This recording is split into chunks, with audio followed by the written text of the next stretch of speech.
Muito boa noite a todos. Uma alegria imensa estarmos reunidos na noite de hoje, onde habitualmente fazemos o nosso evangelho às terças-feiras. E hoje uma noite muito feliz, muito importante para cada um de nós. Uma noite realizada e organizada pelos nossos irmãos e amigos do atendimento fraterno e da evangelização. Antes de darmos início à nossa noite de hoje, convido a todos que possamos juntos permanecer no silêncio da alma, para que a prece de abertura permita a cada um de nós uma sintonia maior com a psicosfera da casa, com a harmonia que os amigos espirituais nos propõem.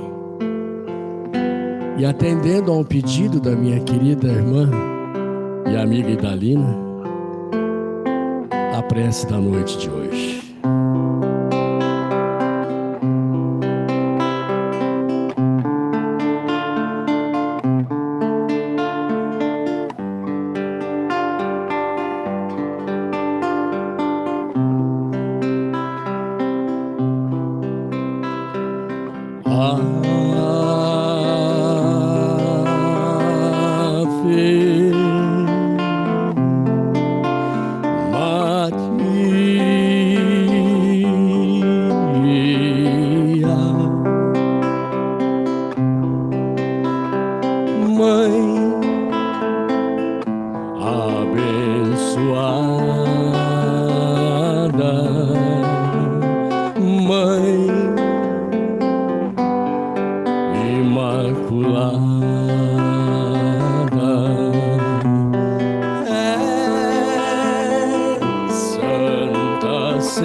Maria, que concebeu o amor de Cristo nosso Senhor, Mãe generosa, rogai por nós, os pecadores, Mãe querida.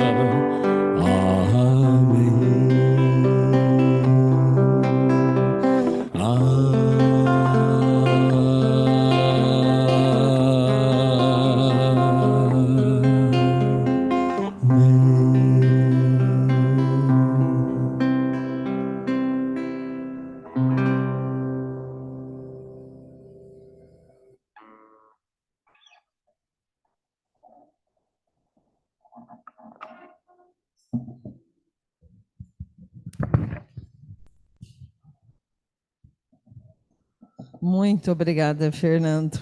Amo Ave Maria na voz do Fernando. É uma música que realmente me emociona.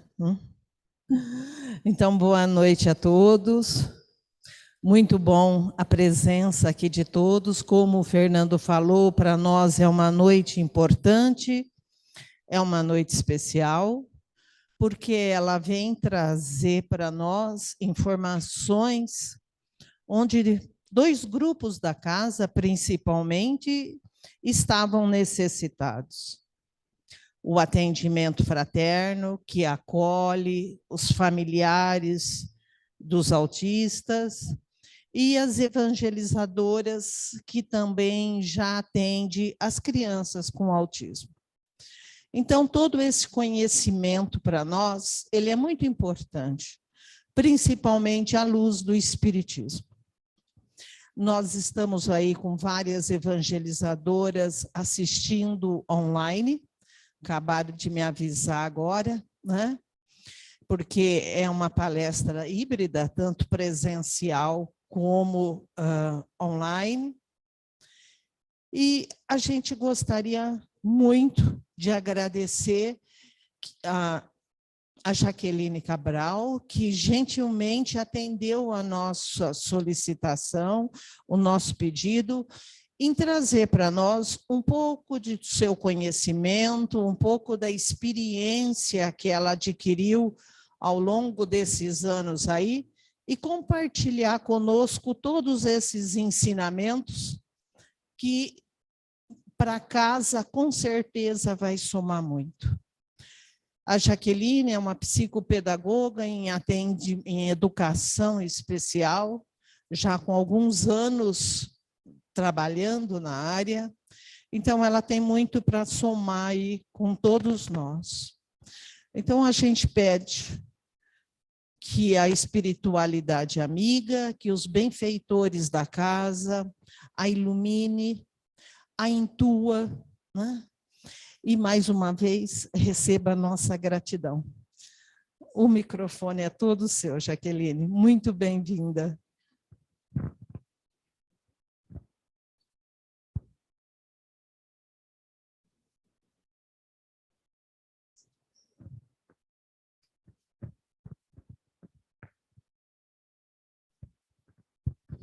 Boa noite a todos. Queria agradecer, primeiro, o convite, né? Para mim é uma alegria muito grande poder falar de autismo, que é um tema que hoje em dia se fala muito de autismo, tem uma curiosidade muito grande acerca dessa pauta, acerca desse tema. Há uma curiosidade em saber por que o autismo tem cura, não tem cura, quais são as características, como vem o diagnóstico. Então, quando eu recebi o convite, foi acho que em dezembro, né, Idalina? Onde eu recebi um convite do grupo do atendimento fraterno, perguntando, você pode falar um pouco sobre autismo? Nós estamos recebendo alguns familiares que estão com dificuldade, e a gente gostaria de entender melhor. E aí a gente teve a feliz, eu não vou falar coincidência, porque não existe coincidência, a evangelização infantil também vem recebendo crianças com autismo. Então, a nossa casa espírita está tendo a oportunidade de receber a criança, esse espírito, e de acolher os familiares dessas crianças. Então, para a gente, é uma felicidade muito grande. Então, falar de autismo, hoje, eu acho que é uma necessidade. Nós precisamos entender sobre o autismo, por que eles estão aí, por que a gente precisa ter esse contato. Então, assim, para mim é uma grata felicidade mesmo estar aqui. E eu fiquei pensando como dividir essa fala hoje, porque para falar de autismo, 1 hora, 1 hora e meia, gente, é pouco. E eu fiquei pensando como eu vou condensar, que não fique muita informação, que não fique muito cansativo, mas que fique didático. Sou pedagoga, né? Então a gente tem que pensar na didática, de como a gente vai transferir, vai transmitir isso. Aí o que eu pensei em fazer? E aí? Eu não sou da tecnologia, tá, gente? Você vai colocando por aí, então? Tá. Ótimo. Então, eu separei da seguinte forma para a gente começar a nossa fala. O autismo, a pauta é aspectos do acolhimento familiar. Mas para eu falar dos aspectos do acolhimento familiar, eu tenho que falar do autismo na visão material. Né? O que a medicina terrena vem falando sobre isso? Ah, é? Ó, ele me ensinando aqui, vamos ver se vai dar certo. Então, para eu falar de autismo, eu vou ter que falar da visão material, né? Dos aspectos materiais. E aí eu coloquei também do ponto de vista espiritual. E depois a gente vai falar um pouco do acolhimento familiar, que é o ponto central dessa fala. Então, para a gente falar do autismo, qual que é o conceito? Não enxergo, Rodrigo, tem que ser por aqui mesmo. Obrigada, viu? Então, a gente tem que falar, conceituar o que é o autismo. É um transtorno do espectro do autismo, é uma condição. Por que está grifado condição? Não é doença. Autismo não é doença, apesar de, ao longo dos anos, no início, quando surgiram alguns indivíduos com algumas características, eles foram tratados como doentes, principalmente como esquizofrênicos.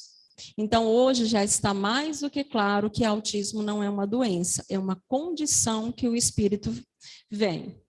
Então, é uma condição de saúde caracterizada por prejuízos em 3 importantes áreas do desenvolvimento humano. Habilidades socioemocionais, dificuldade de socialização, dificuldade de se comunicar com o outro, dificuldade de entender o outro. Atenção compartilhada e linguagem. Tanto quando a gente fala de linguagem, como que eu me expresso. Como eu peço, como eu respondo, como eu me comunico com o mundo e como eu recebo, que é a linguagem receptiva, como eu recebo instrução, como eu identifico as coisas ao meu redor. Então, isso é o ponto-chave em relação ao autismo. Então, para definir a grande abrangência do autismo, a gente usa espectro, pois há vários níveis de comprometimento, desde pessoas com outras doenças associadas, que a gente chama de comorbidade. Quando a gente fala de autismo, nós temos um percentual de pessoas com autismo que vem com comorbidades, ou seja, autismo e TDAH, transtorno déficit de atenção, autismo e epilepsia.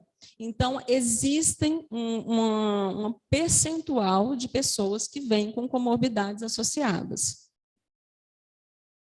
Então, quando a gente fala do espectro, vamos pensar num guarda-chuva. O que tem debaixo desse guarda-chuva? A gente tem intensidades. Então, quando a gente fala em autismo, a gente está falando em níveis. Autismo em nível de suporte 1, nível de suporte 2, nível de suporte 3. Então, quando a gente fala disso, a gente está falando que há 3 sinais que já justificam uma suspeita para se consultar um médico né, um neuropediatra, um psiquiatra da infância e da juventude. Então, eu coloquei alguns pontos aqui para vocês entenderem, de uma forma breve, para não ficar cansativo, e a gente correr com os outros pontos da nossa fala. Então, quando a gente fala rotinas, há apego à rotina. A pessoa com autismo, ela apresenta uma inflexibilidade comportamental. Então, quando a gente fala de rotina, a gente está falando de uma pessoa que ela precisa ter previsibilidade do que vai acontecer. Só que o mundo, a gente não consegue dar previsibilidade para tudo. Então, muitas vezes, ela se desorganiza.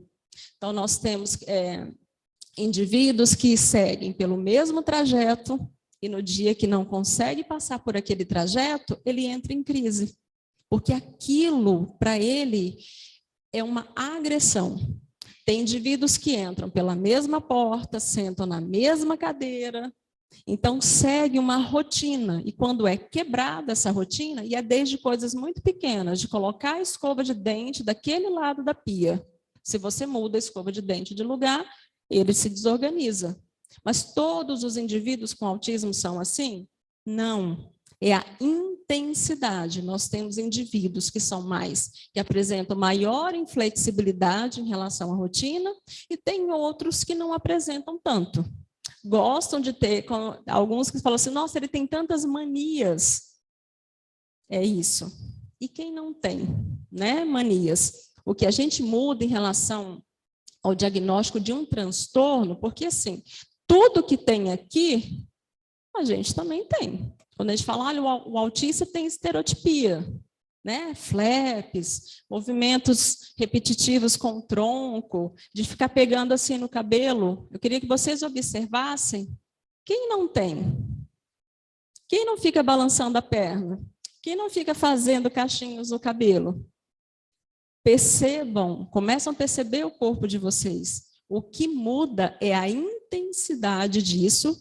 Para ser transtorno, de alguma forma, isso está impactando em alguma área da vida desse indivíduo. Então, apego a rotinas, a criança tem uma dificuldade no brincar, que é muitas vezes chega para o médico assim, ó, ele tem um carrinho, mas ele fica girando a rodinha do carrinho. Isso é muito comum de acontecer. Crianças que não usam brinquedos habituais que as outras crianças geralmente brincam. Eles têm apego a objetos, por exemplo, correntes, e eles querem ficar com a corrente. Aquilo é um brinquedo para eles. Colheres. Então, a gente para e a gente pensa, uma criança brinca disso? Então, eles começam a ter apegos a objetos e não dão funcionalidade segundo a nossa visão. Né? Porque tudo a gente quer colocar dentro de uma caixinha, né? A criança tem que brincar daquela forma. Às vezes ela tem a forma particular dela de brincar. Fazer referência com o adulto, compartilhar interesses e atenção apresenta dificuldade. E aí entra de novo a questão dos níveis. Nós temos crianças que têm interesses específicos, que falam de temas específicos e têm uma dificuldade na socialização em relação a isso. Por exemplo, crianças que gostam de dinossauro. Vocês já conheceram alguma criança que tem um hiperfoco por um tema específico, que ela só fala disso, e ela tem um conhecimento tão aprofundado sobre aquele tema, mas ela não consegue escovar os dentes, por exemplo, de forma independente? Então, quando a gente fala de autismo, e eu acho que é isso que chama muita atenção, eu sempre falo que o autismo é uma balança em desequilíbrio. Nós temos indivíduos com 3 anos de idade que lê, sem nunca ter ido à escola, e ele lê. Como nós temos indivíduos com 20 anos que não conseguem tomar banho de forma independente. Então, se a gente for pensar, é uma incógnita muito, muito grande para a gente, porque nós temos indivíduos que têm um vocabulário extremamente rebuscado, mas ele tem uma inflexibilidade comportamental tão grande que já criou a rotina que ele tem que esperar a mãe dele dar o café para ele. Se a mãe, naquele dia, não conseguir dar o café, ele se desorganiza. E é um indivíduo que conversa sobre um tema extremamente complexo, mas ele não consegue ter a flexibilidade de levantar e fazer o próprio café da manhã. Então, é isso que muitas vezes chama atenção em relação ao autismo. Porque quando a gente fala de uma outra condição, por exemplo, vamos falar da epilepsia. É algo que a gente fala, olha, desencadeou, a pessoa se desorganizou, a pessoa teve uma crise. Agora, quando a gente fala do autismo, vão surgindo tantos detalhes que isso vai chamando muita atenção. Movimentos repetitivos, a não imitação, uma dificuldade que o indivíduo tem de manter e fazer o contato visual. Para a gente imitar, a gente precisa do quê? Primeiramente, olhar. Então, é um dos fatores também que chamam muita atenção dos pais quando essa criança, quando é chamada pelo nome, ela não associa que ela é essa pessoa. Por exemplo, a gente fala, João, e o João não olha. Então, os pais acham que ela tem um problema auditivo. Então, os pais falam, nossa, essa criança está com algum problema. Aí leva no otorrino. Quando chega no otorrino, aí faz todos os exames, passa pela fonoaudióloga, né, que faz aqueles exames específicos da área. O otorrino chega à conclusão que o aparelho auditivo dessa criança está intacto, está perfeito. Aí manda para o neuropediatra.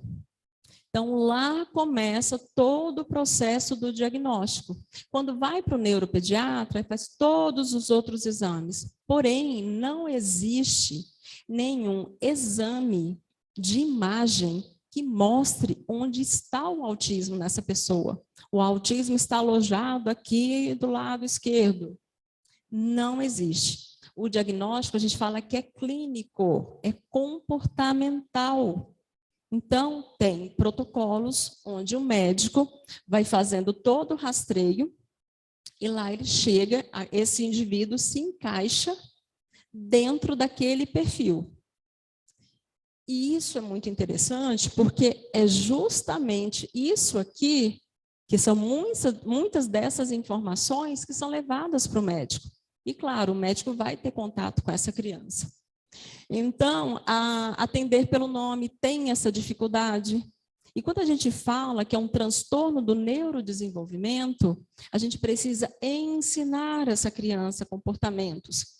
E é muito claro, quando esse do nome, para a gente fica muito claro que a gente sempre fica com um apego de ter algo físico.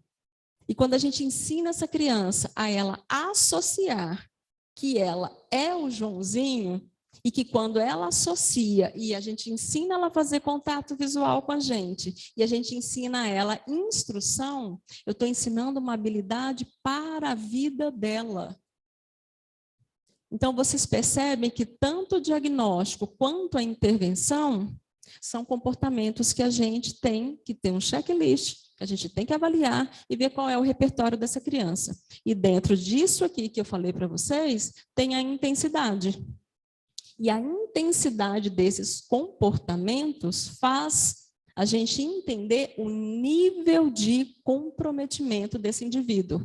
Então, se ele é um nível de suporte 3, que geralmente tem associado a deficiência intelectual, não quer dizer que ele é a vida inteira um autista nível de suporte 3. Por ser um espectro, ele caminha dentro desse espectro. Se ele está aqui com a intervenção adequada, muitas vezes precisa de um tratamento medicamentoso, ele pode vir para o nível de suporte 2. E o que é o nível de suporte? É o quanto esse indivíduo precisa de apoio.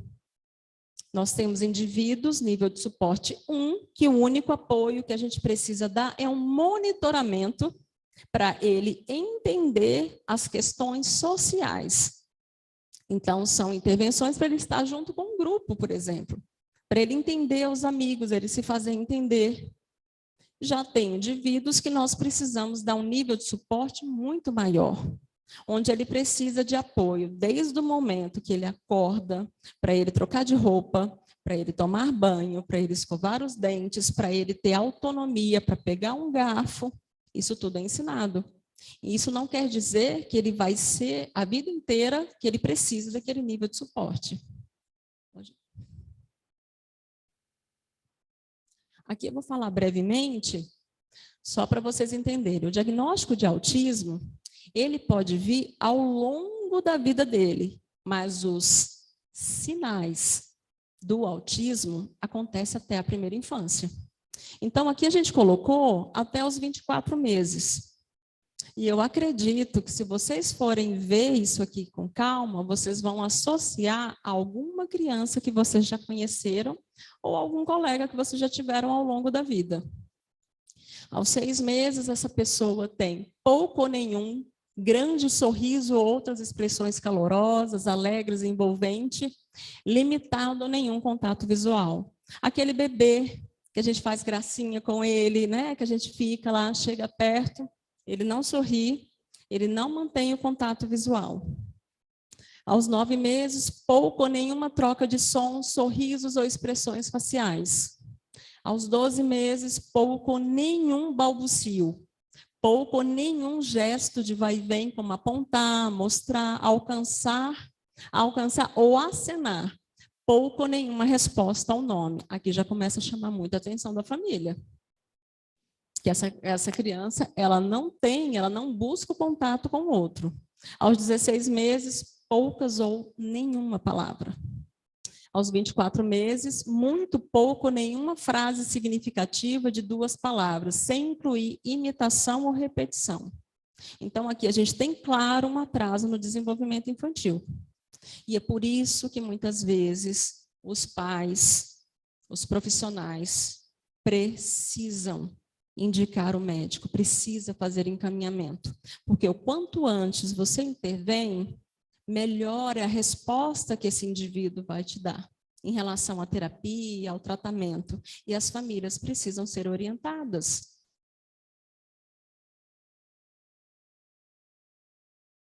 Aqui é sobre a prevalência do autismo.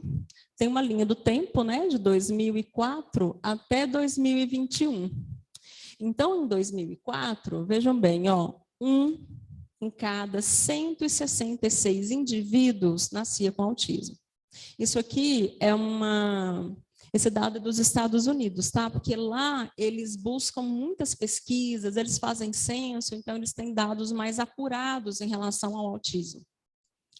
Então, olha a crescente. Em 2021, 1 em cada 44 indivíduos nascem com autismo. E a prevalência é muito maior em meninos. Então, se a gente for perceber, olha a crescente, gente. 1 em cada 166. 10 anos depois, 1 em cada 68. Isso quer dizer que nós temos hoje muito mais autistas. Só que tem uma pergunta que o pessoal fala assim, mas por quê? Por que hoje tem tanto autista? Não é isso? Por que hoje se fala tanto de autismo? Se é tão comum hoje os autistas nas escolas? Na minha época, não era tão comum. Eu conhecia, tinha amigos que eu via que era um pouco diferente, mas não tinha o diagnóstico. E uma das informações que nós temos é aumento do número de casos, diagnóstico mais acessível. Hoje a gente tem mais acesso à informação, os médicos hoje têm mais acesso à informação, têm mais acesso a protocolos que, de uma forma mais eficaz, ele consiga dar o diagnóstico. Porque antes eram diagnósticos equivocados, que muitos dos autistas eram tidos como esquizofrênicos. Não era autista, era esquizofrênico. À medida que se foi pesquisando, foi tendo mais entendimento, a gente percebe o número do aumento dos diagnósticos. Na visão espírita, a gente entende que são espíritos mais evoluídos, vindo de planetas superiores, que estão reencarnando na Terra, nesse final de transição, justamente para ajudar, auxiliar a humanidade nesse processo de transição. Espíritos que apresentam uma dificuldade muito grande em habitar esse corpo terrestre, tão denso e grosseiro que os corpos que eles habitam em outros planetas superiores. É uma das informações que nós temos. Aí agora, dito sobre o conceito do autismo, as características do autismo, segundo a nossa visão terrena, nós estamos dentro de uma casa espírita. Então, para a gente falar de acolhimento familiar, a gente tem que falar um pouco da visão espírita, a visão espiritual em relação ao autismo, que muito se fala. É suicida, nossa, a gente escuta muita coisa.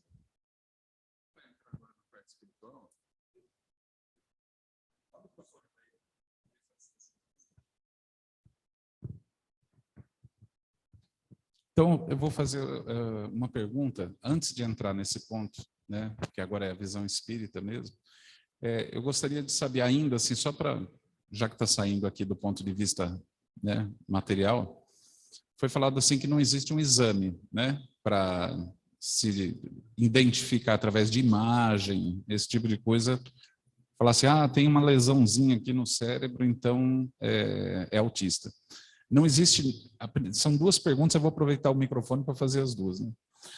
Nesse momento, assim, não existe nenhuma alteração no cérebro, não dá, se for fazer, por exemplo, uma análise só do cérebro, sem saber quem é, quem não é, diagnosticado, dá para identificar alguma mudança no cérebro de um e de outro, ou são exatamente iguais, né? Essa é porque você falou que é através de comportamento que se identifica. Então, essa é a primeira pergunta.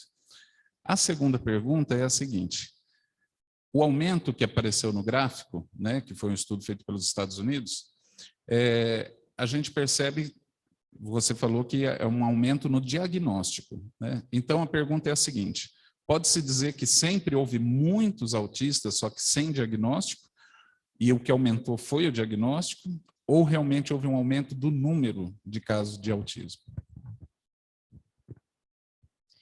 O que se sabe hoje sobre o autismo em relação à causa, né? Todos querem saber qual é a causa do autismo. 80%, mais de 80%, a causa é genética. Então, se a gente for pesquisar, o indivíduo com autismo, quando se faz uma investigação no grupo familiar, alguém da família, a maioria homem, alguém tem características de autismo. Eu atendo famílias onde a criança recebeu o diagnóstico, o pai saiu com o diagnóstico também. Então, vai na médica lá, a médica começou a investigar, começou a conversar e falou, olha, você também tem. Então, isso é muito comum, alguém da família tem. Quando a gente fala que não existe nenhum exame de imagem no cérebro que detecta o autismo, é porque o autismo é uma condição, não é uma doença ou uma lesão no cérebro, né? Onde mostra uma lesão que por isso que ele não fala, por isso que ele não olha. Não, não existe. Existem pesquisas onde fala da conexão neuronal do autista. Que eles falam dos filamentos, né, de como a informação chega no cérebro do autista é diferente da forma como chega no cérebro de uma pessoa neurotípica. Então, cérebro diferente, não, a gente não vê, a gente vê uma conexão neuronal diferente.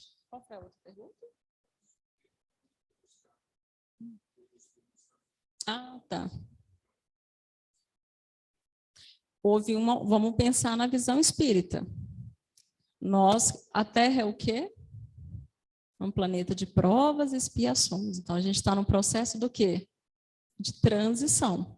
Então, para justificar essa pergunta, eu preciso entrar dentro da falar da nossa crença, na visão espírita. Se a gente está nesse processo, a visão espírita está falando que muitos dos que nós temos aqui vêm como missão. Então, são espíritos mais evoluídos que vêm de outros planetas para nos ajudar nesse processo de transição. E eu acredito, eu vou falar por mim agora, que está aparecendo sim mais autista do que antigamente. Porém, pensando no ponto de vista espiritual. Então, acredito que são as duas questões, mais acesso à informação, porque vamos pensar sobre autismo há 10 anos. Olha, gente, o que são 10 anos? O que se sabia sobre autismo? Tinha-se em mente aquele autista que não fala, ou aquele que repete, que é ecolalia, né? Repete tudo que o outro fala, tem os movimentos estereotipados, anda de um lado para o outro, fica olhando o movimento de ventilador, olhando para a luz. Não é isso que a gente tem? Não era isso que a gente pensava? Como se todo autista fosse assim. E aí hoje, o que a gente pensa sobre o autismo? Quantas pessoas nós conhecemos com autismo que têm uma vida totalmente independente?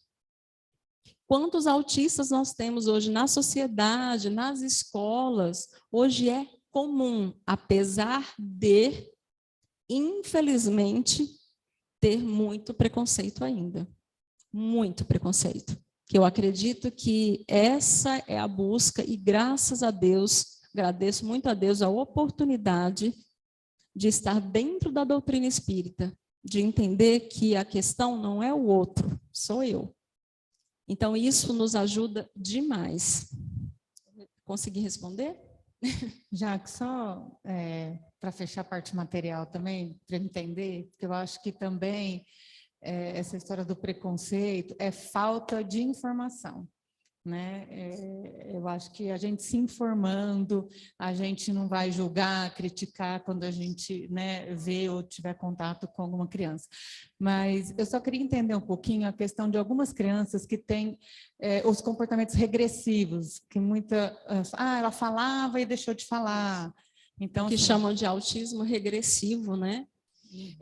Eu já vi vídeos de crianças que até 1 ano e 8 meses, quase 2 anos de idade, tinha vídeos onde é muito comum, né, dos pais falarem, dá tchau, manda beijo, chama a mamãe, é muito comum isso. A criança fazia tudo isso, gente, mantinha contato visual, a criança respondia, tentava falar o papai ou mamãe, a criança dava tchau, tinha essa atenção compartilhada, e os relatos de algumas famílias é assim, de um dia para o outro ele não me olhou mais, de um dia para o outro ele não me chamou mais de mãe, de um dia para o outro ele não me acessou mais. São relatos muito frequentes, de chama de autismo regressivo. É uma criança que vinha aparentemente com um desenvolvimento dentro do esperado, e ele parou de responder aos estímulos. Em alguns casos eu já vi, até um relato de uma mãe que ela falou sobre isso, e ela falou, hoje que eu entendo sobre o autismo, houve a regressão, mas ele já tinha alguns sinais que estava dentro do espectro. Agora, o porquê é regressivo, eu acredito que entra na questão das provas e da expiação. De novo, a gente tem que recorrer à visão espírita. De novo.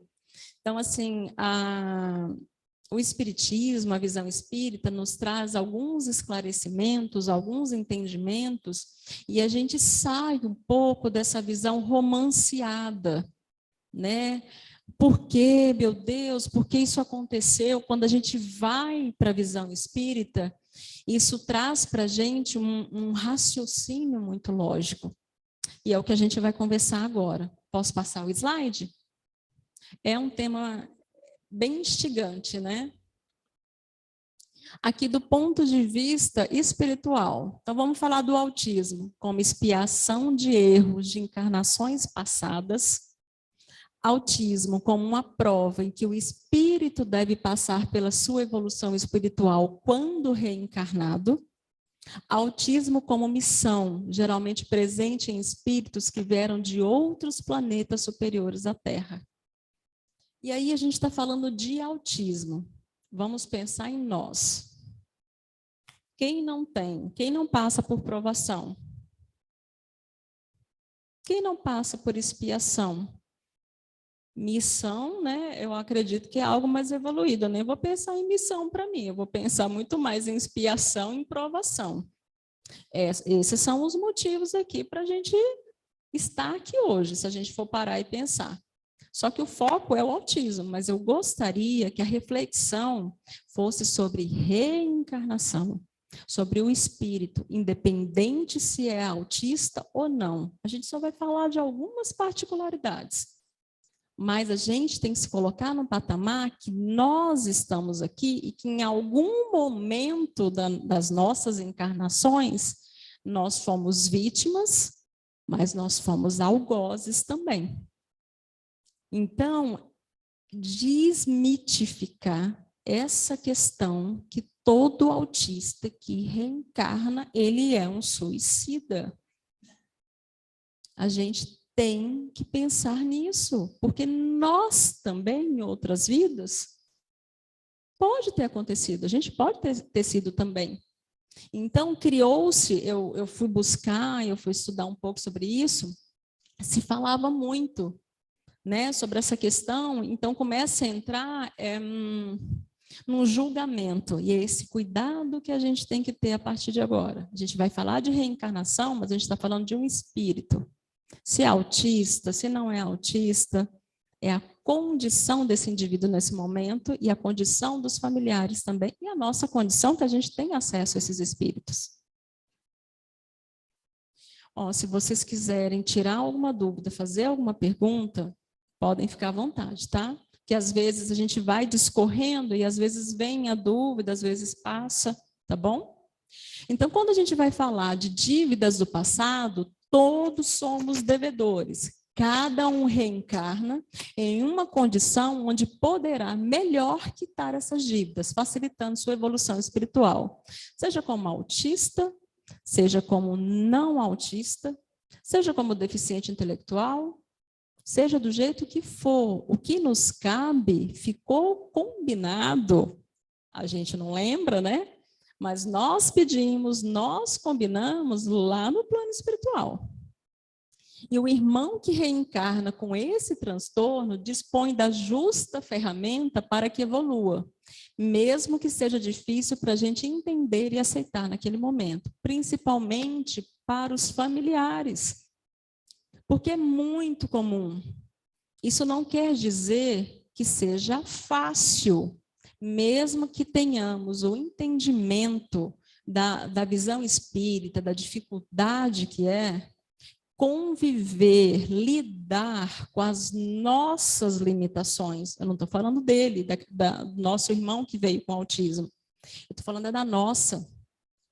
Como que eu enxergo esse indivíduo que tem dificuldade de partilhar comigo, de socializar comigo, como eu me aproximo dessa pessoa. Seja como mãe, seja como irmão, seja como pai, tia, seja o que for. Isso é falar de espiritismo, porque a gente não tem que falar só da parte filosófica, a gente tem que falar como que eu, enquanto espírito, enxergo aquele espírito. Então, vocês percebem que cabe a mim a oportunidade, enxergar como uma oportunidade isso, e não como uma punição. E quando a gente começa a virar essa chavinha, que é um trabalho que é feito com muito amor, com muito acolhimento, eu acredito que se retira, primeiro, um peso muito grande dos familiares em relação a essa questão. Então, estamos influenciados pela matéria, mas essa condição não é doença. A condição desse indivíduo é a melhor para que esse irmão evolua espiritualmente. O seu filho que apresenta autismo é um espírito pleno, porém reencarnado no momento em um corpo material com algumas mudanças genéticas que causam autismo. Ele está autista. Isso não quer dizer que no plano espiritual ele é autista. Ele está aqui com autismo. A ciência diz que o autismo é uma condição incurável. Sim, nós estamos falando da medicina terrena, tá? O autismo, até o momento, não tem cura. Mas, para o espiritismo, ele nos ensina que todas as questões vão muito além. Esse transtorno é incurável para o corpo físico. Nossa verdadeira vida é no plano espiritual. Esse espírito, ele está perfeito. Se a gente tem a visão material, esse espírito, ele tem a condição de autismo e ele não tem cura. Se eu tenho uma visão espiritual, eu entendo que a limitação desse irmão, desse indivíduo, é o corpo físico. O espírito dele está perfeito. Por isso que a gente tem que falar com ele. A orientação para os pais, o Divaldo fala assim: mãezinha, quando o seu filho estiver dormindo, converse com ele. Fale o quanto você o ama, porque o espírito está ali. Ele não consegue se manifestar, socializar, falar, interagir, é por uma limitação física. O espírito está perfeito, ele só tem limitações físicas.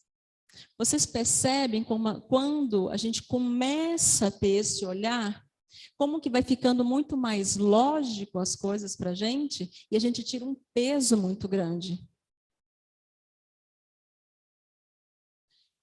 O Divaldo falou o seguinte: com os limites que são impostos pelo autismo, a inteligência destaca-se como uma das maiores qualidades. Invariavelmente, o autista é uma pessoa superdotada e, ao mesmo tempo, infradotada.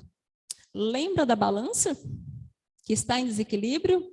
Crianças com 2, 3 anos de idade que fala outro idioma fluente. Como que essa pessoa fala um idioma fluente?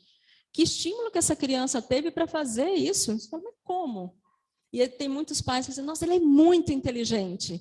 E ele é extremamente inteligente. Porém, olha a balança de novo. Às vezes, uma atividade, uma tarefa muito simples, ele não consegue. Escovar os dentes, por exemplo. Vou falar uma outra. Ficar sentado. Esperar. Olha para mim, uma dificuldade muito grande. E uma criança que fala inglês, por exemplo. Uma criança com 3 anos que lê tudo. Então, a balança é desigual. E é nesse ponto que o Divaldo está colocando aqui. Eu acho que eu não vou conseguir ler. Oi?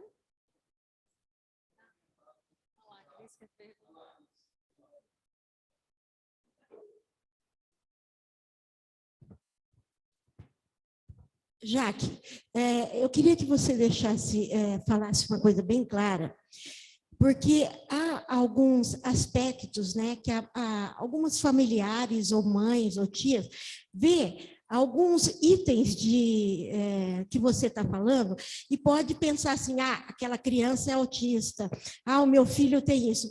Tem que deixar bem claro que é uma somatória como que eu posso dizer? Uma combinação de fatores, tá? Não é porque a criança tem isso ou tem aquilo, ela é autista. É uma combinação de fatores, a qual só o médico pode analisar isso. É isso, né, Jaque? Isso, a gente sempre direciona para o médico, porque ele é o profissional indicado, né? Para buscar, para fazer os rastreios. Ele é o profissional indicado para isso. E é muito comum, né? Ele tem TDAH, ele tem autismo, a criança está com dificuldade de leitura, ele tem dislexia. Eu falo, nossa, agora são caixinhas para tudo. E a gente tem que ter muito cuidado para isso. A gente gosta de rotular, né? E nós apresentamos até algumas falas capacitistas, que a gente tem que cuidar. Nossa, eu estou parecendo um autista. De onde a gente tira isso, né? Então, a gente tem que ter muito cuidado.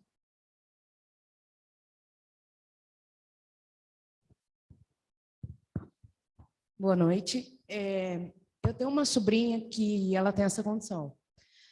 E espiritualmente falando, por exemplo, assim, quando nós não estamos num dia bom, eu acho que o nosso espírito ele tende a ficar mais abalado, eu acho. Só que nós conseguimos expor ou pelo menos conversar com alguém sobre.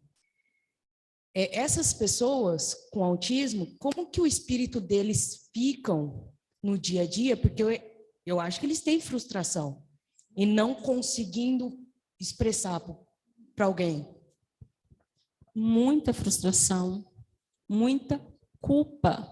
Fala assim, o inconsciente tem muita culpa. Eu vou ler essa frase aqui para responder a sua pergunta, tá? Fizeram a seguinte pergunta para o Chico Xavier. A criança sente palavras de amor ou palavras sem amor? Ele respondeu, sentem, ouvem, registram e sabem de que modo estão sendo tratadas. Elas são profundamente lúcidas na intimidade do próprio ser.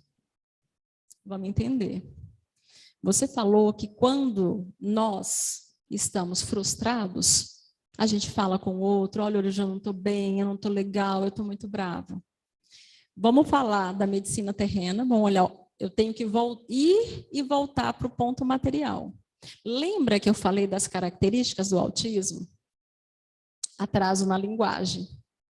Quando você fala para o outro, olha, não estou legal, não estou bem, primeiro, uma habilidade social, uma habilidade de regulação emocional. O autista tem um atraso na comunicação. Primeiro, muitos deles têm dificuldade de nomear o que ele está sentindo, e ele tem dificuldade de lidar com o que ele está sentindo. E isso a gente tem que ensinar. E muitas vezes eles lidam com o que ele está sentindo com muita raiva, com muita agressividade. E aí vem o rótulo, ele é muito agressivo, né? Nossa, eu escuto demais. Nossa, ele é agressivo demais. Aí a gente fala, não, ele não é agressivo. Ele apresentou comportamentos de agressividade, mas a gente não sabe o porquê ele apresentou. Vamos entender? Muitas vezes de uma frustração. Ele quer isso aqui, você não dá isso para ele, não entrega. Ele vai lá e quer te bater, quer te agredir para ter isso. Aí entra, vamos pensar qual é o nosso papel. Alguém, ele não tem dificuldade de imitar? Ele não tem dificuldade de falar o que ele está sentindo? Se ele não imita, não mantém um contato visual, como é que ele vai ver quando alguém retira do outro? Ele fala, então é assim, você tem que pedir, me dá, por favor. Ele não tem esse repertório que a gente chama. Então, como que ele faz? O que é mais instintivo da gente? Não é sentir raiva? Não tem dia que a gente está muito bravo, mas graças a Deus a gente tem freio social? Não é isso? Ele não. Ele vai nas emoções mais primárias, mais primitivas. Então, se você não dá o que eu quero e eu não sei pedir da forma que a gente entende que é adequado, eu vou te bater. A gente precisa ensinar esse indivíduo, principalmente se ele não fala, uma outra forma dele se comunicar que não seja batendo. Eu estou falando de intervenção comportamental, que é o que a gente faz. O que é a intervenção comportamental? É nada mais, nada menos que ensinar habilidades para a vida. O Divaldo fala assim, a educação do autista é comovedora. Eu fiquei pensando, mas gente, o que é isso, né? Aí eu estudei, fui buscar, falei, porque a gente fica muito na técnica, intervenção comportamental. Aí eu fui entender o que ele quis dizer. É comovedora quando você encontra um irmão que ele não sabe te pedir um copo d'água. E muitas vezes ele fica com sede porque ele não sabe pedir. E você ensina para esse indivíduo a pedir, ensina ele a escovar os dentes, ensina ele a entender, dá instrução para ele entender, ensina ele a habilidade social, ele chamar a mãe de mamãe, é ensinar a habilidade para a vida. É esse o objetivo dos profissionais, seja um terapeuta, seja um professor, seja um médico, seja quem for. É ensinar habilidade para a vida. E é comovedora que o Divaldo fala assim, no início não espere grandes resultados. Desse jeito. Quando você ensina um indivíduo a comer com um talher, ele passa a comer com um talher, isso é um ponto positivo. Isso é comovente. É ou não é, gente?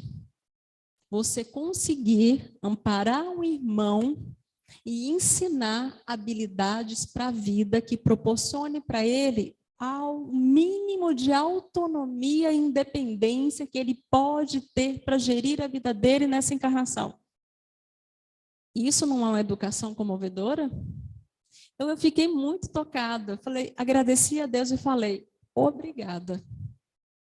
É essa a missão, é isso que eu quero para a minha vida. É ter contato, mas não é porque meu irmão precisa de mim, tão somente. É a oportunidade que me foi dada de ter contato com irmãos que vão me ensinar muito o que é ser um ser humano melhor. Isso não é comovedor, como diz o Divaldo, não é uma educação comovedora? Que a gente pensa em grandes feitos. Não é isso que a gente pensa? A gente fala em educação, a gente pensa em instruir aquele aluno, aquele indivíduo, para ele ter grande sucesso profissional. Não é isso que a gente pensa? Uma coisa muito grande. E quando você ensina esse indivíduo a melhorar a qualidade de vida dele, que consequentemente melhora a qualidade de quem? De uma família inteira. De uma mãe falar, hoje eu consigo sair com meu filho e ir numa pizzaria. Porque antes ele não esperava, ele não sentava e ele passava pelas mesas e pegava o alimento do outro que ele nunca viu na vida. Você imagina o que é isso para as famílias? As famílias vão ficando reclusas, elas vão se fechando, os pais vão ficando deprimidos e depressivos porque não sabem lidar. Então, quando a gente fala de intervenção de uma pessoa com autismo, a gente está falando de intervenção com uma família. A intervenção é com a família. Consegui te responder? Estou tentando, Rodrigo. Não vai agora? Sobre a questão material, deu para esclarecer? Questão espiritual, deu para esclarecer? Então, a gente pode vir por missão, por expiação ou por provação. O Divaldo dá um exemplo muito interessante quando ele fala que quando vem um indivíduo com autismo, muitas vezes a provação é para a família, é também para a família. Onde em experiências passadas, ele fala de uma rigidez da família em relação a esse indivíduo. Ele dá um exemplo muito interessante, que ele fala assim, há 60 anos, imaginem um indivíduo de pele clara, se relacionando com uma moça afrodescendente, ele fala até desse jeito. E a família não aceitou. E eles queriam se casar porque eles se amavam. A família não aceitou por orgulho, por vaidade, e forçou acabar o relacionamento. Esse indivíduo cometeu suicídio, porque ele não aguentou a dor.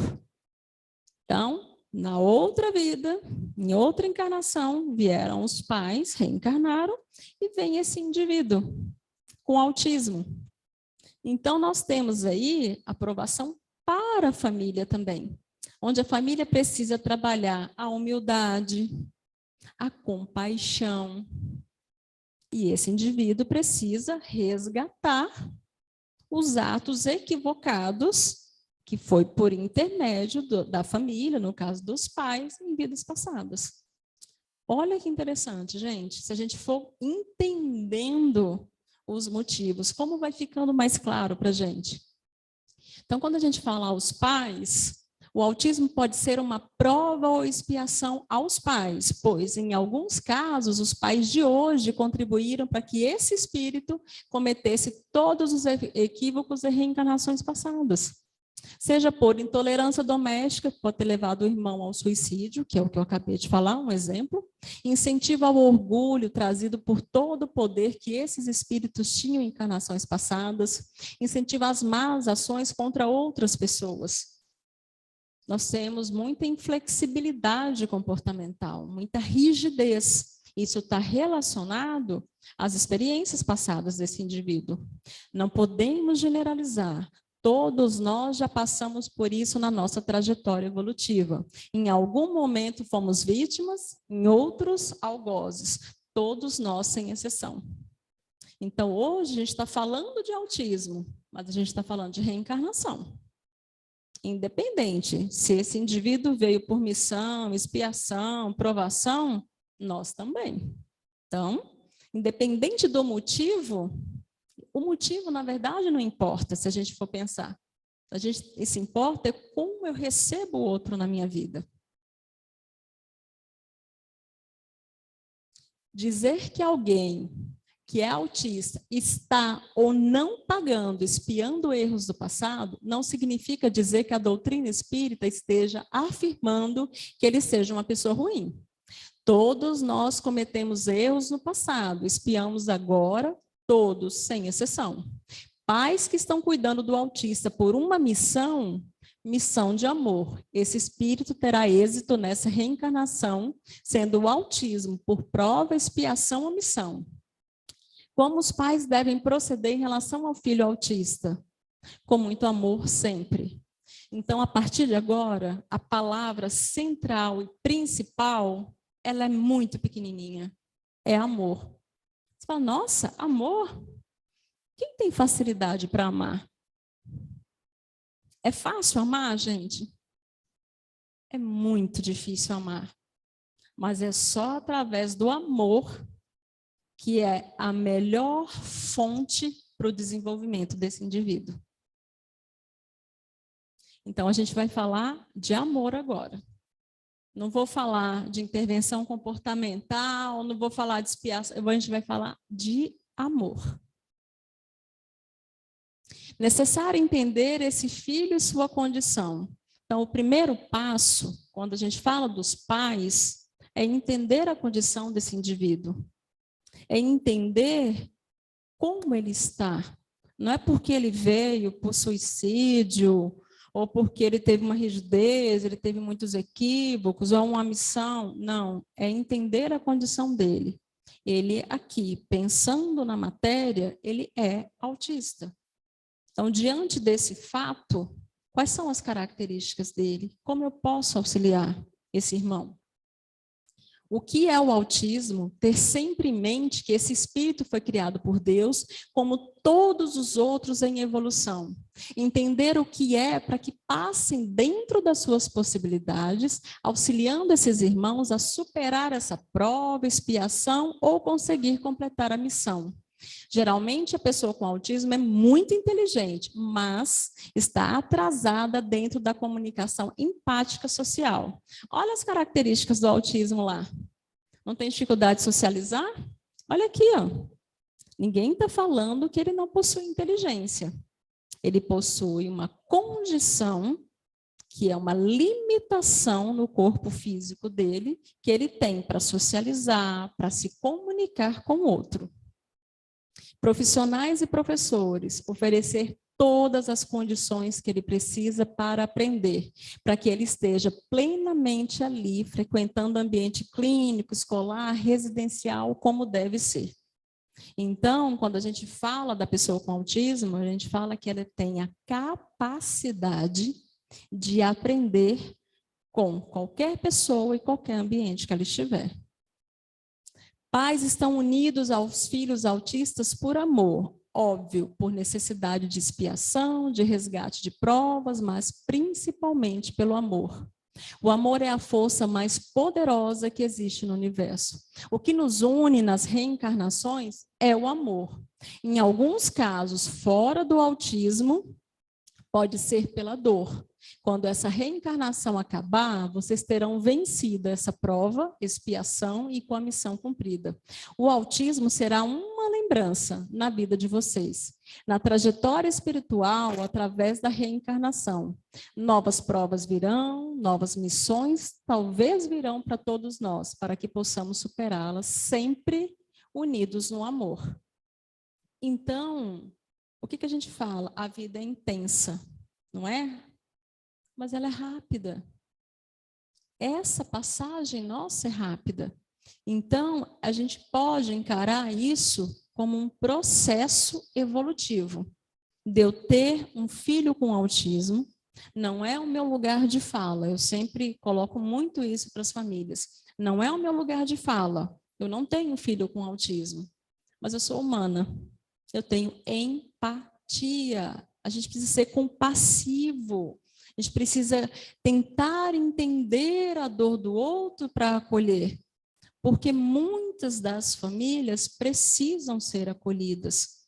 E a gente só vai conseguir acolher através do amor. Qualquer técnica que você tiver, antes de mais nada, é o amor que vai guiar isso. É através do amor. Amor é a terapia. Isso aqui é uma fala do Divaldo, tá? Divaldo gosta muito de falar sobre autismo. A gente, um grupo, né, você também, lógico, a gente estava lá em Sacramento, né? A gente foi até lá e a gente participou da evangelização de espíritos, né? Foi um tema muito interessante porque a gente vendo aquela abordagem da visão, da metodologia, né, de Eurípides Barçanufo, que consiste em a gente ver o espírito como espírito, né? Então, assim, a gente vê uma pessoa, a gente não pensa nela naquele momento, naquela encarnação. A gente vê a pessoa em nós mesmos como espíritos imortais, né? E o tempo todo. E é uma coisa que abre muito a visão da gente, porque a gente passa, ao invés de falar assim, pensando materialmente, pensando espiritualmente, agora é meu momento do trabalho, não, agora é meu momento de ir ao centro, agora eu vou pensar em espírito, no espiritismo. Lá a gente entende que tudo é uma coisa só, né? Que nós vivemos numa eternidade, só que fragmentada em encarnações. E o ideal é a gente ter essa visão do indivíduo como espírito o tempo todo, né? Que aquela pessoa que está na condição de autista, ela não está ali assim, ela não é algo fragmentado, é um espírito que vem de muito tempo naquele momento assim, mas vai continuar, né? De outras formas também. Só que quando a gente tem essa visão, quando a gente estuda dessa forma, quando a gente se aprofunda, por mais que seja difícil, como você colocou, esse viés da compreensão, né, da ampliação da nossa visão, traz um conforto, traz uma certa, digamos assim, uma disposição maior para lidar com essa situação, mesmo sendo difícil.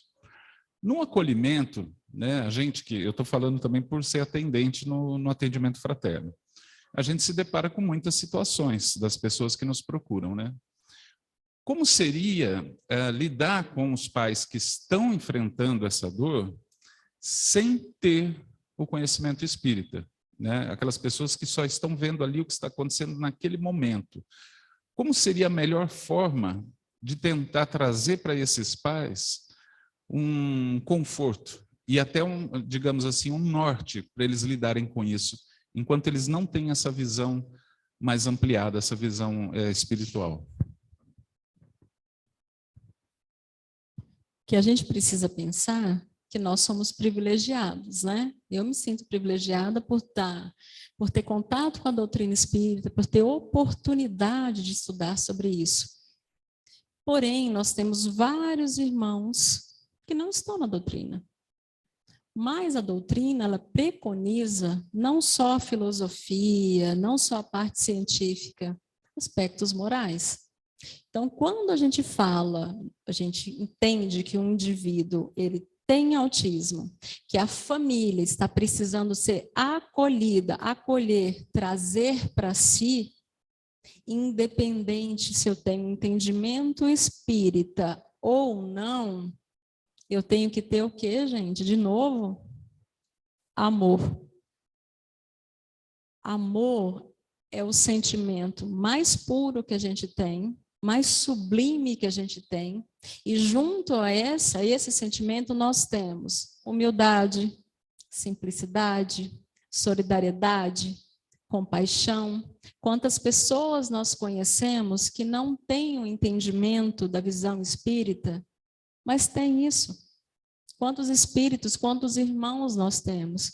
Então, quando a gente vê alguém dependente, se é uma mãezinha que está precisando ser acolhida, ou um amigo que está passando por um problema, se a gente tiver amor, a gente não consegue acolher? É isso. Eu não vou falar da doutrina para ele. Eu vou ouvi-lo. Eu vou oferecer apoio.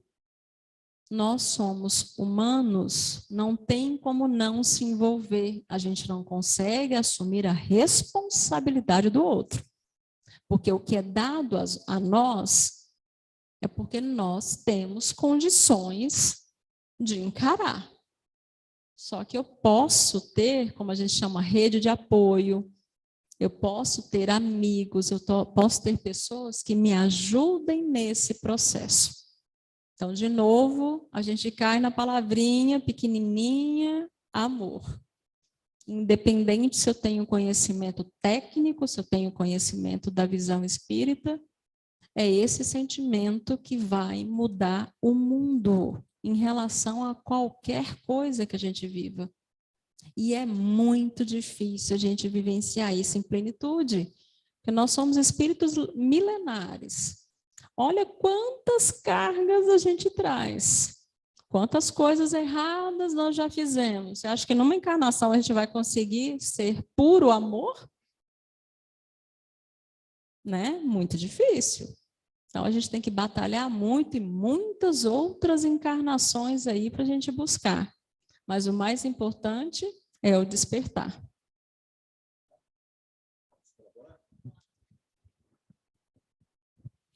Gente, boa noite. Estimulados pelos meus colegas que fizeram uso da palavra, né, eu acho que eu posso... Para quem não está me vendo na câmera, eu estou atrás da câmera, tá? Não é uma alma dizendo alguma coisa que não é alguém encarnado, tá? Só para colaborar com os colegas, eu não sei quantos daqui têm contato com a doutrina, já esteve no centro espírita, já teve a oportunidade de estudar alguma coisa sobre a doutrina. Eu estava aqui vasculhando um livro que para mim é muito importante, né, faz um sentido imenso na minha vida, que é o Livro dos Espíritos. Para quem não conhece, eu recomendo o estudo. Traz basicamente tudo aquilo que a gente fala da vida, da comunhão entre o mundo material, o mundo espiritual, está contido nesse livro.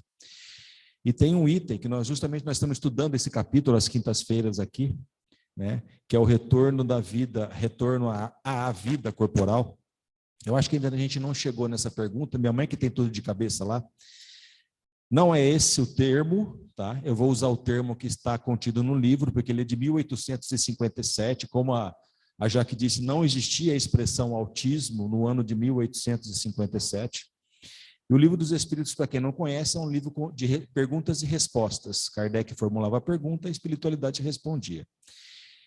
E na questão, deixa eu achar ela aqui, na questão 371, onde o contexto dessas perguntas diz respeito à idiotia e à loucura. Não é essa a expressão, nós estamos falando de autismo, mas não existia a expressão autismo nessa época. E Kardec faz a seguinte pergunta: tem fundamento a opinião segundo a qual os cretinos e os idiotas têm uma alma de natureza inferior? Repito, não existia a expressão autismo. E a espiritualidade responde da seguinte forma: não. Eles têm uma alma humanizada, muitas vezes mais inteligente do que pensais, e que sofre a insuficiência dos meios de que dispõem para se comunicar, do mesmo modo que o mundo sofre do mesmo modo que o mudo sofre a de não poder falar. Corroborando com aquilo que a Jaque disse, né? Se o espírito realmente reencarnado na condição de autista, ele é um espírito mais evoluído do que nós, e a condição do corpo humano é uma condição muito ainda aquém das possibilidades de comunicação desse espírito superior, obviamente ele vai ter dificuldade de utilizar aquela ferramenta para poder expor toda a sua condição evolutiva, que, como a Jaque disse, em alguns casos é maior do que a nossa. Imagina, eu que agradeço, viu? Agradeço muito pela contribuição. Então, o amor é a terapêutica mais poderosa de todas as enfermidades, como o Divaldo falou. E aí é o que ele colocou: crie hábitos, haja o que houver. Quando o seu filho estiver dormindo, converse com ele. O corpo físico está descansando, o espírito está ali, pronto, lúcido, intacto. A criança, isso aqui eu gosto muito dessa fala do Chico, a criança vem somente para aqueles que têm capacidade para amá-la e ajudá-la a passar aquele transe temporário. O que ele chama de transe temporário é o tempo de permanência aqui na vida na Terra. Então, que seja 15 anos, 20 anos, 25, ele fala, nessa fala dele, ele fala que geralmente desencarna mais cedo. Mas hoje nós já vemos, a gente vê que tem pessoas com deficiência com um tempo maior aí de encarnado, né? 60 anos, por exemplo. Não é doença, é uma certa maneira de encarar a vida. Isso é uma fala do Divaldo. E quando a gente fala de uma certa maneira de encarar a vida, o fato de eu não fazer um contato visual, de eu muitas vezes não querer socializar, não quer dizer que seja uma doença. É uma maneira diferente de estar aqui. Mas tudo que é diferente de nós chama atenção, né? Quem tiver descendente autista, agradeça a Deus. Por quê? Porque é uma oportunidade. Quantas oportunidades a gente tem e a gente não aproveita. A vida física, por mais demorada que seja, é muito rápida. E em breve nós colheremos os frutos do amor dado a alguém que depende totalmente de nós, mas que nos recusa. Por que nos recusa? Porque a forma de amar é diferente, não é igual à nossa. O autista não tem o sentimento de amor conforme o nosso padrão. O seu amor é diferente.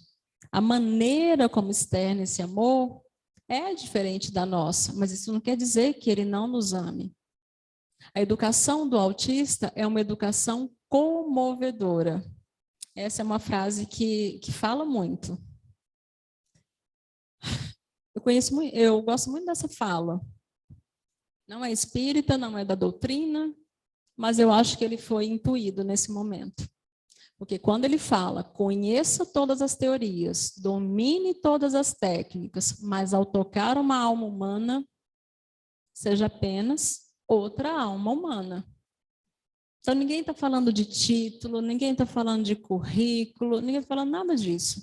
Porque lá, isso não me importa, isso é material. Independente do conhecimento que eu tenho, é um ser humano que está ali, é um irmão que está ali. E ele está me dando, de novo, a gente tem que mudar a nossa ótica, ele está me dando a oportunidade de me tornar um indivíduo melhor, de fazer com que essa minha passagem seja melhor. Porque a gente tem que ter pressa, né, gente? Porque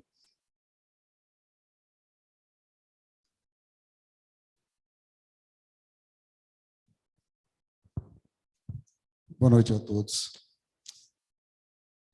O processo reencarnatório de todos nós não tem equívoco, não tem erro, tem apenas e tão somente uma grande oportunidade de reparações. Se quando reencarnamos esquecemos os nomes que tivemos, os corpos que habitamos, os territórios que já passamos, as moedas que já contamos, se estamos com uma nova oportunidade de um corpo, por que saber o porquê dele ser assim ou de ser daquele jeito? É amar. Nenhum de nós carrega culpas, nem eles. São oportunidades. Em Sacramento, o Lucas, quando perguntou para nós de onde vocês são, do jeitinho dele, de Jaboticabal, ele falou, a Sônia Pavanelli, porque a Sônia é daqui. E nessa mesa, conversando com um casal e com uma criança, nós ficamos 2 horas conversando com os pais. E eu fiquei observando o pai. Eu nunca olhei para os meus filhos com tanto cuidado, com tanto carinho. O ventilador, eles não podem receber vento, não gostam. Ele estava sentado ali, o pai ficava protegendo o filho do vento. E eu comecei a prestar atenção em 2 horas e pouco de conversas. O pai olhava para aquela criatura com muito amor. E eu, com meus 57 anos, com 2 filhos, confesso para vocês, me senti envergonhado. Eu nunca olhei e nunca fiquei 2 horas conversando com meu filho. E eu disse assim, quem que é o doente aqui na história? Quem realmente é o doente? E eu, do lado desse pai, eu percebi que o doente era eu. E que esse espírito que estava ao seu lado, o seu filho atualmente, que na verdade não é filho, está como filho, na condição de filho, porque na verdade ele não é o pai, ele está na condição de pai. Eu percebi o quanto a doutrina dos espíritos é libertadora, porque alguns pais rotulam seus filhos com uma certa agressividade para com Deus. Não aceitam isso. É apenas um período muito curto. E o que nossa amiga disse é a pura verdade. Se a gente quer amar nosso filho, ele não pode nos ouvir corretamente, não se iluda, ele escuta. Não precisa, o autista não precisa estar dormindo para sentir se ele é amado ou rejeitado. O autista não precisa dormir para escutar o carinho de um pai e de uma mãe. É amor, amor, amor. Porque é a única condição do nosso processo reencarnatório dar certo. As leis divinas, as leis humanas, importantes de obedecê-las, os tratamentos científicos são legalizados, temos que acompanhar, mas a gente sabe o quanto está distante da verdade. Porque quando quem já trabalhou com dependente químico, que não é questão do autismo, por favor, não confundam isso, a minha fala é que eu já trabalhei com dependente químico, todos os pais querem a cura do filho, e não existe. E o autismo também não existe cura, existe aceitação. E a gente percebe o quanto que a família é importante nisso. As escolas preparatórias dos homens é muito importante para educar as crianças e os pais, mas os pais têm um comprometimento muito sério em aprender e aplicar em casa isso. Então, eles me ensinaram muito. O Lucas, sem querer, encontrei ele em Sacramento. Eu falei a cidade, ele lembrou do nome da minha pessoa, que ele gosta, e essa família que me ensinou muito. Então, acredito que não é punição divina, não é culpa, não é pecado, é oportunidade. Não nos interessa se ele foi um suicida, se o pai que foi um suicida, se a mãe que traiu, se foi um aborto. Tudo isso são especulações, quando Jesus diz para nós, não julgue para não ser julgado. Aceita, ame, suaviza o teu coração. Enquanto nós ficarmos buscando respostas para tudo, a gente esquece do objetivo principal, que é amar. A resposta, na verdade, todos nós sabemos, está em nossa consciência. E Deus é tão sábio, tão bondoso e misericórdia conosco, que ao reencarnar, nós não sabemos as nossas culpas do passado. Quantos corpos eu já matei, quantas invasões eu já cometi, quantos atos levianos eu cometi, e ele me dá a oportunidade de reencarnar esquecendo tudo isso. Porque se eu lembrasse exatamente de quem eu sou, talvez eu não suportaria ficar entre vocês. Então, é uma oportunidade divina. Amar. Parabéns. Obrigada, Fernando. Aí o Divaldo fala, como preconizava Jesus Cristo, a melhor psicoterapia de natureza preventiva, como natureza curativa, é o amor. Prevenção e cura é essa palavrinha desse tamanhozinho, que nós precisamos buscar dentro das nossas limitações, dentro do que a gente precisa, olhar para dentro, ter a humildade de reconhecer as nossas limitações e buscar. A palavra é buscar, e o amor é o guia, é o caminho, é a ponte para a gente poder evoluir. Aqui eu coloquei alguns links, tá? De alguns vídeos, onde eu montei esses slides, vídeos do Divaldo, do Chico Xavier. Então, se vocês quiserem, tem esses links aí para aprofundar um pouco. Eu volto aqui. Queria agradecer pela oportunidade, porque essa oportunidade me fez estudar mais sobre essa temática. Então, eu só tenho a agradecer vocês. Muito obrigada, gente.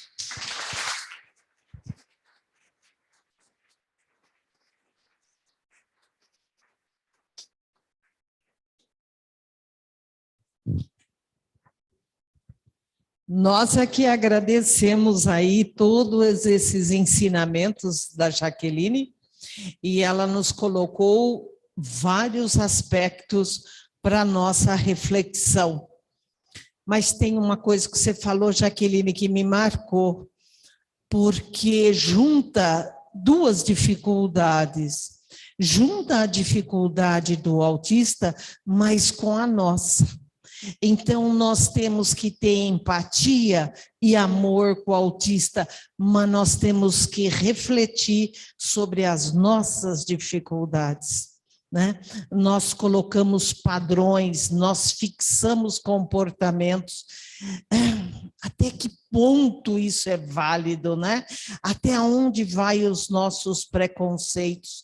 Eu acho que essa junção aí realmente precisamos refletir, né? A empatia e o amor, com certeza, são as necessidades básicas. Muito obrigada. Com certeza nós vamos levar aí todas essas reflexões para casa, e a gente só tem a agradecer e te oferecer um mimozinho só. É um jeito de nós falarmos muito obrigada, Jaqueline. Eu vou buscar, ok?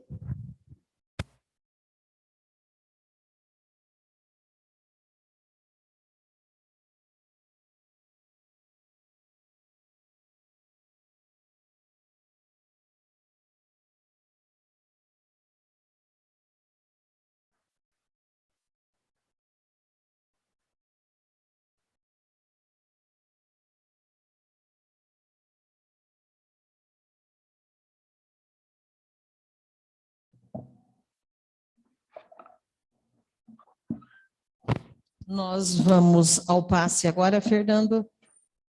Eu não sei, em função do horário, o passe coletivo. Ok.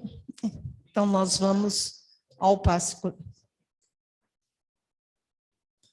Nós vamos ao passe coletivo, e se alguém... Tá. Tá. Se alguém necessitar do passe individual, pode nos procurar aí. E se alguém não se sentir confortável, que não for espírita, a gente agradece a presença até o momento. Ok? Obrigado, pessoal.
Finalizando então a nossa noite, como sempre fazemos,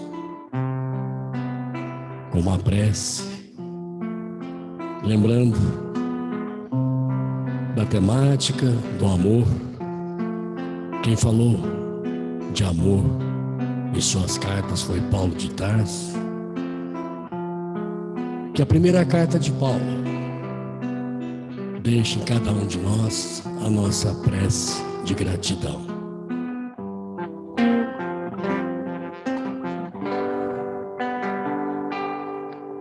Ainda que eu falasse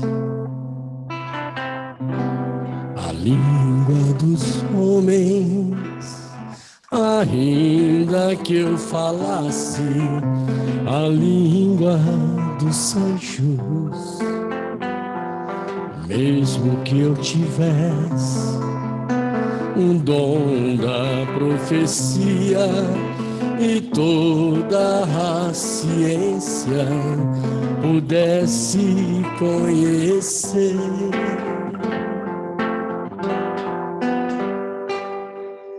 sem amor sou como um bronze que soa. Sem amor eu não existiria. Mas as flores surgirão da terra, voltará o tempo das canções em nome do amor.